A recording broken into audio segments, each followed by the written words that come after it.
ఉంది. ఏముంది? తిన్నిలా కాదురా, తిన్ని చూడాలంటే గాలి రావాలి. గాలి వచ్చిన తుఫాను వచ్చిన అలాగే ఉంటుంది. అది చూసి ఎంత బొద్దుకుందో. బొద్దికి కాదురా, పుజ్జిగుంది. నీ కళ్ళు దొబ్బింది. అరే రే ఎల్లకి అదే వస్తుంది. రే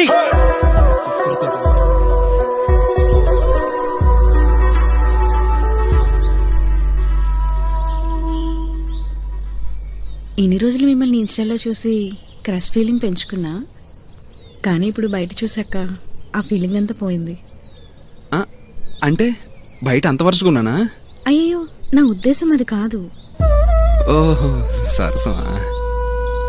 రోషన్, రోషన్ రెడ్డి. తెలుసు. మీ పేర్లో ఫస్ట్ లెటర్ చెప్పండి. I'll guess your name. R. R అంటే రేణు.